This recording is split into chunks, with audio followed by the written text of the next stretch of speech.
There are three different theories of development we're going to look at. The first one we're looking at today, the next two that we're going to look at in the next video. So today we're going to be looking at Rostow's theories of development. This is the objective for 7.5. We're just looking at Rostow's stages of economic development first. These, I wanted to point out, are also known as models. So when a theory and a model are pretty much the same idea, they take a big concept in the world and they boil it down to a few different rules. So what Rostow is looking at, he's looking at the way the world has developed economically, and he's saying, how can I make this simplified? So it's kind of like making a model airplane in a way. You look at an airplane and you go, how can I make an airplane? Well, you're probably not going to make one that is as big as a 747. You're going to make a little tiny version of it if you're really into airplanes. So that's what social scientists do as well. They look at phenomena in the world, like how things are happening, and then they think about why is it happening that way, and they put together a set of rules that explain why it happens that way. They are never foolproof. There's always exceptions, but they do help us order and understand different things about the world. So this time we're learning about economic models, but there's going to be models throughout the entire school year that we're going to learn about. These are the three guys with the three economic models we're going to be considering today. It's just Rostow. So if you take a look at his picture, he looks like a kind of a 1940s, 1950s kind of guy from the picture. You can tell Wallerstein and Brandt look a little more modern, maybe 80s, 90s, or something like that. And the dates on those are important because it really is a picture into how the world is thinking at the time. So the way we dissected the world and thought about the world in the 1940s was different than it is today. A lot of things have happened since between the 1940s and today. And so it's changed the way people think about the world. So Rostow, 1940s. What Rostow did is he looked at countries and how they developed over the time, and he looked at how some countries were really far behind in development, and other countries were really developed. They had factories, they were building big warships, most of the people were living in a middle class lifestyle, or they had a lot of people living in a middle class lifestyle, not a great amount of poverty. And then he would look at other countries around the world and he would say, those people are so poor. Like the whole country is so poor. And they don't have any factories, they don't have industrialization. What's going on? And he came to the conclusion that basically everybody is going to get to the same place eventually, that all societies start out as a traditional society and that they will eventually move to being a society that will mirror what you see in countries in Western Europe and in the United States. It's just going to take a different time, a different amount of time for every country. So that was his basic idea. So if you look at the list on the right, you'll see at the top traditional society and at the bottom high mass consumption. So high mass consumption is where we are right now. Traditional society is where we were hundreds of years ago in the United States. Now, if you go to some parts of the world, you still have people living in traditional societies, but not an entire country. There's no traditional societies from an entire country. So what does a traditional society look like? If you look at the picture in the background, this is a sub-Saharan village. If you're going to look for traditional societies, that would be one place that you would go, and you might find some villages that are pretty isolated, that are still very traditional. So they would have local or regional power. Think of like a tribal chief. That is, in the next unit, we actually watch a really good movie called The Good Lie, and they talked about the chief, like, and these are modern day people talking about the chief. So that's who is ruling their their little village or tribe is the probably one of the older people in the community who's supposed to have more wisdom. So that is more of the idea of how political power is. You're not connected to some central government, often some big capital city. The trade is mostly local. You're not trading with people from other countries. The setting is rural. You're growing most of your own food. You are not going to the store to buy most of your own food. And the culture is based on the family. Family is going to be very important. The labor market is primarily subsistence farming. So, subsistence farming is when you farm to feed your family and yourself. You're not farming to make a profit. You may farm to feed like your local village. Like maybe I grow tomatoes and my neighbor grows carrots and we trade. But you're not growing to make a bunch of money from your neighbors. Chances are they don't even have money. So you may do some trade. It's a very informal economy. And so everybody is working in the primary sector, like everybody. Nobody is working in the secondary sector. Nobody's working in the tertiary sector. Um, they would have little science, so not much medicine, and they're not going to have many applications of physics or chemistry. The wealth, they're going to be very poor. There's not going to be any money for investment or improvement. Like, let's say you want to try to grow more food, so you want fertilizer and you want pesticides. You're not going to be able to afford that stuff. That's not going to be in a traditional society because you don't have money to buy stuff like that. Examples of this would be medieval Europe, and today, no country is currently here, but like I said before, we do have villages that are here. We have small communities that are here. You'll find them in the Amazon in Brazil. You'll find them in parts of Africa. So they do exist to a certain extent. Okay, so the preconditions for takeoff are when you have political power resting in the hands of a few very wealthy people in the country who decide that they are going to invest their wealth in the country. And so when you're thinking about this, you're thinking of like royal families like dukes and duchesses and earls. And, those people, they were landowners and they said, hey, we're going to invest in our local area and it's going to help people in the local area. And then we're going to make more money too. And so that whole monarchy system was based in this preconditions for takeoff. And then during this time period, you are going to have some small scale international trade where you're going to start trading with other countries, and you are going to have where people are going to start moving to cities because you're going to have higher investment in cities, and so that's going to draw people to cities, and then you're going to start having more service jobs in the cities to serve those wealthy people. You will also have service jobs in the rural area. The wealthy people are going to get served. Um, so you have the shift to secondary in the beginning of industrialization, and like I said, also a shift to tertiary to a certain extent. So you're going to have some servants and maids and butlers and stuff like that. But you're still going to have the greater number of people working in primary. That's the greatest number of people.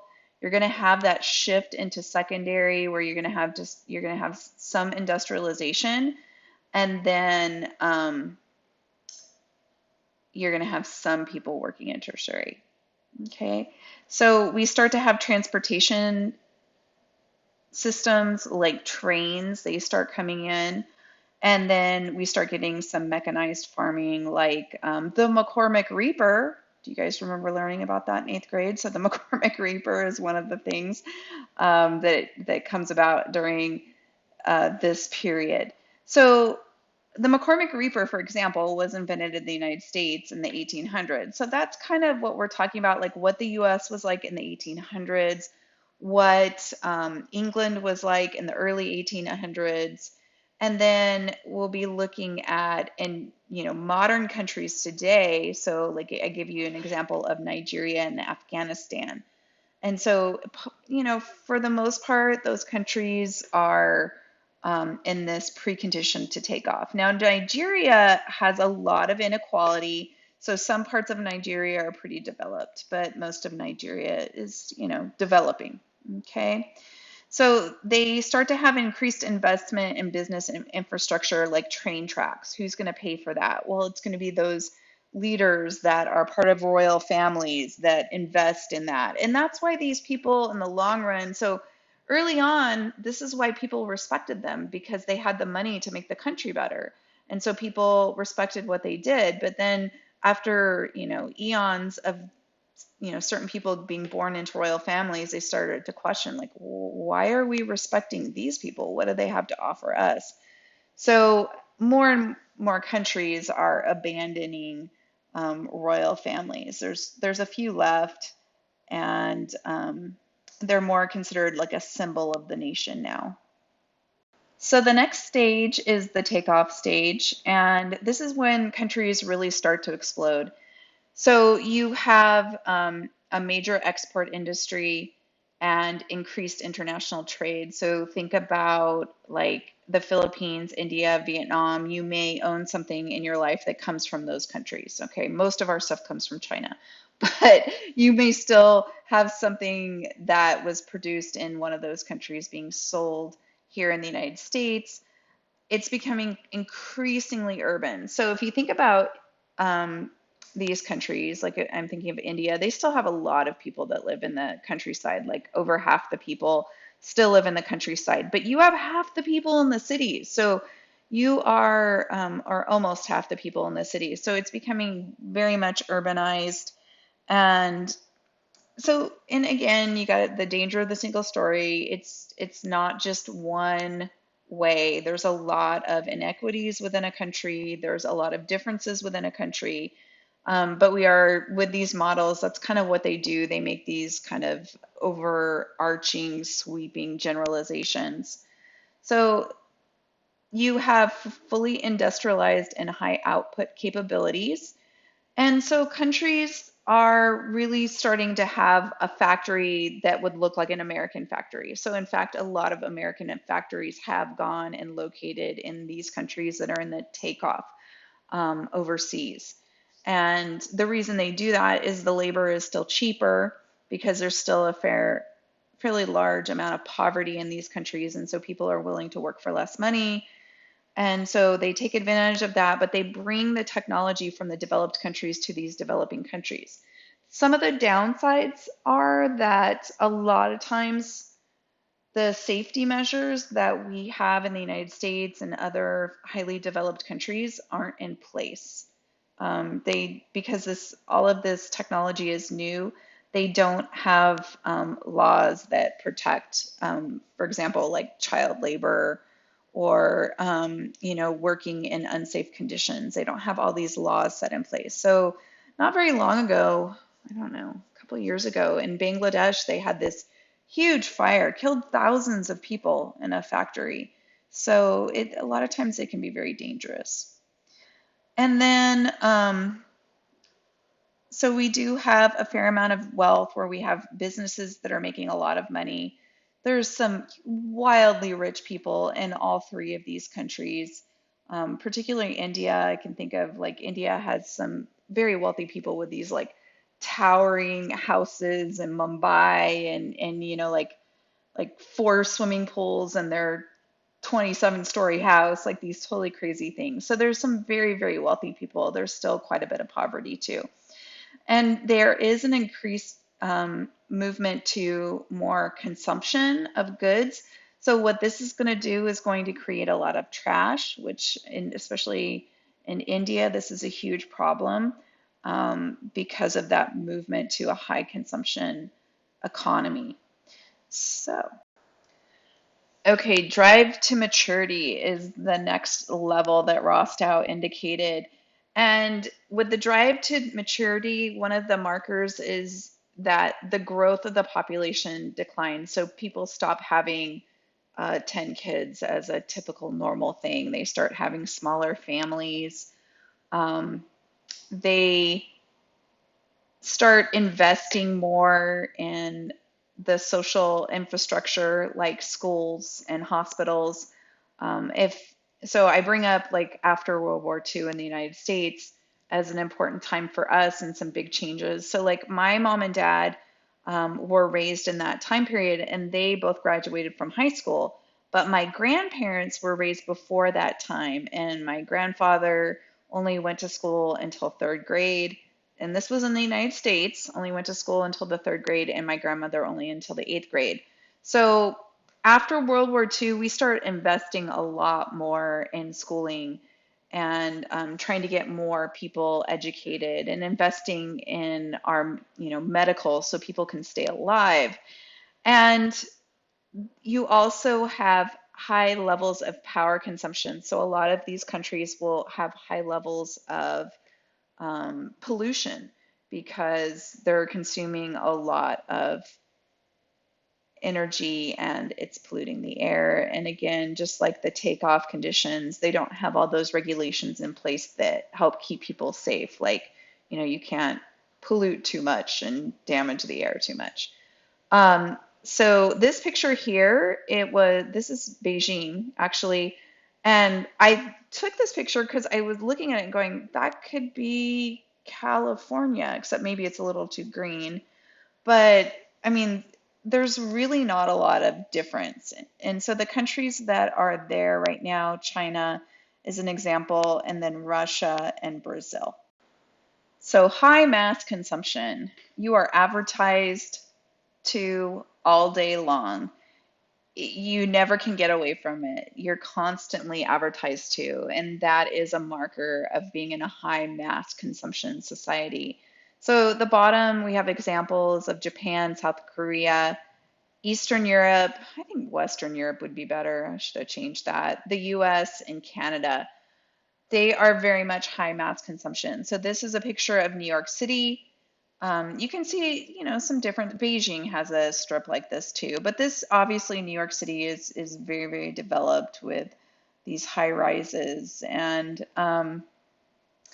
another thing about the high mass consumption area or being in this high mass consumption is that the population actually declines even more and then starts going into the negative. So people start having less than two babies per couple on average. Remember, we're not, adding any arms or legs in a baby. It's, on average.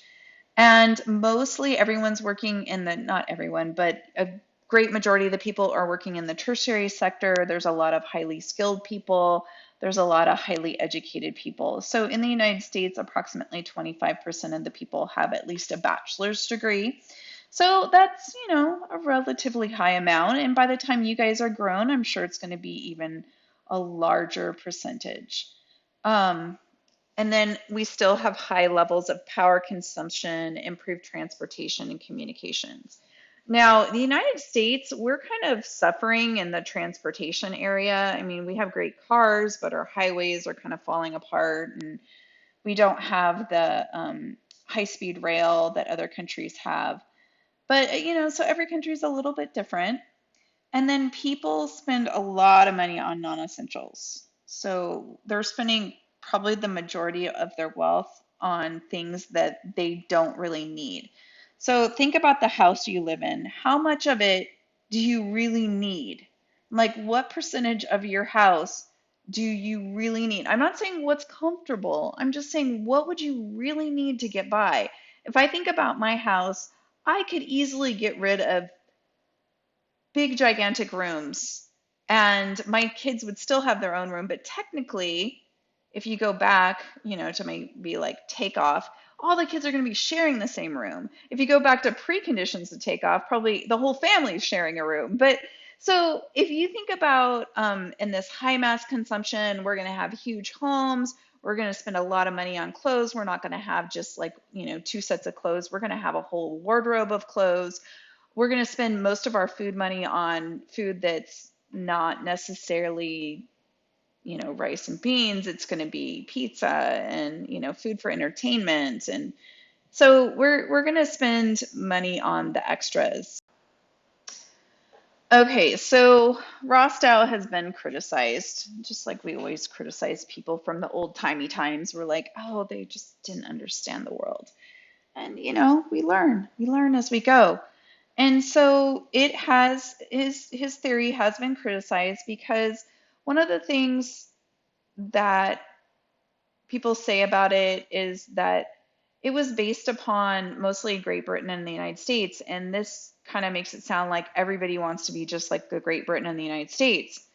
And in fact, if the entire world becomes just like Great Britain and the United States, what's going to happen to the world? Can our world even sustain that? Probably not. So we have to, I mean, we all have to cut back. And so it, it's just not sustainable for the whole world to be just like us.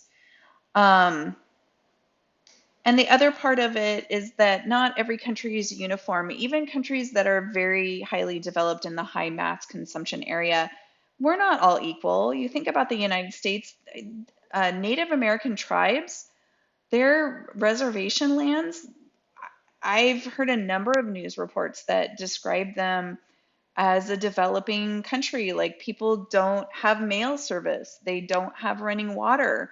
They will share, a mobile home, a small mobile home with like 10 people or 12 people or something. So there's parts of the United States that aren't super developed. Actually, my sister-in-law was telling me because she lives in Arizona near a lot of the tribal lands, and she was telling me like there's places where like the roofs are coming off and they're like holding the roof on with a tire, and that it's just really, really poor conditions. And this is in the richest country in the world. Um, so all countries have that. And these three pictures are pictures in India. So India, the one on the left, that's Mumbai, and the one in the middle, I don't know what that if that's Mumbai, but it's obviously not the picture, not doesn't look like the picture on the left. And then you have more of a countryside picture. But even within big cities like Mumbai, you have these huge differences. And even if you think about Los Angeles, think about Skid Row, all the people living on the street in Skid Row. So, yeah, I mean, it Rostow paints a rosy picture of how wonderful the world could be for everybody, but there's a lot of problems with his theory.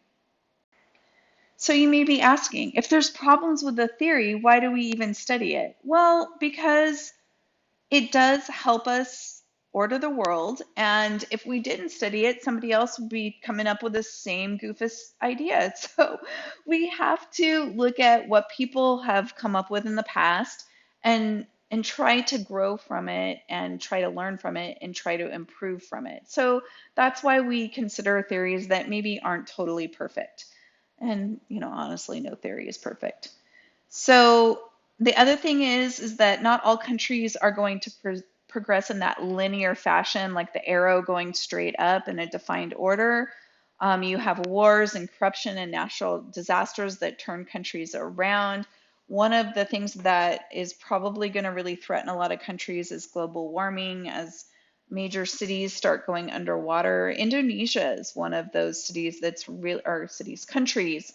It's an island nation, and parts of it are just like completely being flooded. They have to, like, I think Jakarta, their capital city, they've had to completely move parts of it because it's flooded. So that's going to hold people back. The other thing, corruption. One of the things like Russia, Russia's been a developed country for a long time, but they're not like the United States. I think they were with China, the second from the highest. And why is Russia like that? Well, they had communism, and then communism held them back, but they also developed a lot with communism. But what held them back even more was when communism fell, and then they had to recover from that. That was really devastating for that country. So devastating things are going to happen, and it's going to take a country that may be moving towards development and turn it around a little bit. And then it really doesn't consider how countries are intermingled through globalization, where you have multinational corporations that are maybe based in the United States or based in the United Kingdom, and then they have offices or factories in India or China, and so it's going to impact the development unevenly. So where you're going to have like these little like mini United States within a country because of that multinational corporation that may have a um, overseas headquarters in that area. So it is going to, it just doesn't account for that globalization. That globalization wasn't present when Rostow made this theory. And it also basically says all countries are exactly the same and have equal ability to develop. But the fact of the matter is, they don't all have their same resources. And the power of those resources at a particular time is really important as well. So the fact that in the United States, we discovered certain like gold in the 1840s, right? 1849. We discovered gold in California. Well, that caused California to develop. But if we discovered gold somewhere today, it may not, cause a whole new part of the United States to develop. A few people might go to there to benefit from it, but the world's different today. We're not going to be all going to run after gold because we know all of the hard labor that's involved, and most people don't really do well when gold is struck. There's just a few winners and a lot of losers. Okay, so the other thing we have is, I think the biggie for me is that the world cannot sustain an entire globe of United States everywhere. That would be a complete disaster. It would just completely degrade the entire globe. I mean, just think about the Pacific garbage patch that exists because of all the plastics that are getting thrown in the ocean. Imagine that if the whole world had equal amounts of plastics to us. And that also should put in your mind, think about the plastics that you use. It's really important to try to conserve. Don't use plastic water bottles or like single-use things that you're going to throw away after one use. You know, you can get your water filtered, you can put it in a reusable bottle, you can clean your bottle by hand, you can do that. That's just one little way. Carrying your bags so you don't have to get a new bag every time. Hey, and taking your bread bag and using it for your dog poop. Stuff like that. You don't have to throw the bread bag in the trash. You can use it for something before you throw it away. So just thinking differently about the things that we have. It's important for us because when we think about the whole world becoming just like us, what a mess it would be.